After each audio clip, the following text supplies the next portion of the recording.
राकेश, हा हे काय आहे रे? काकडा. काकडं आहेत? हा कुठून आणली तू?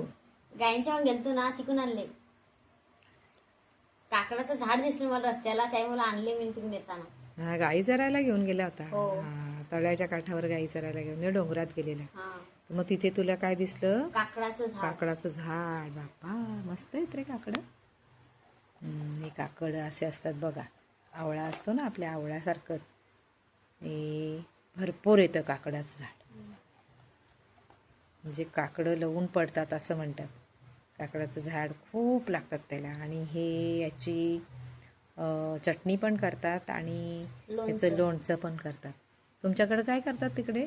डोंगरात तुम्ही राहता ना? डोंगरात राहतो म्हणजे जंगलामध्ये ते शेवलं निघतं ना, शेवळं निघतं जंगलातलं. हा, ते आणि त्याला काकड पाडतो आणि चेचून टाकतो. म्हणजे पावसाळ्यामध्ये. हा त्यामुळे खाज नाही लागत आणि चव पण चांगली लागते. हो का? हा म्हणजे शेवळ्याची भाजी असते ती, जंगलातलं जे शेवळ निघतं त्याच्यामध्ये हे ठेचून टाकायचं. म्हणजे भाजीची जी खाज असते ती नष्ट होते. आणि छान मस्त चविष्ट अशा प्रकारचं हे शेवळं आणलेलं आहे राकेशने. तर राकेश, आपण काय करू, याचं मस्तपैकी लोणचं घालू. हां, छानपैकी लोणचं घालू, म्हणजे आपले जे कस्टमर येतात त्यांना पण खायला देऊ आपण. आता परत घेऊन ये हां मग नंतर.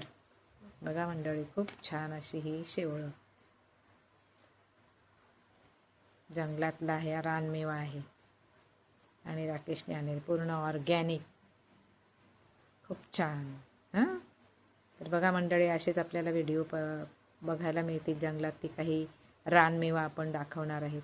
तर माझ्या चॅनलला सबस्क्राईब करा, शेअर करा लाईक करा आणि लाईक करायला विसरू नका. Okay, thank you. बाय.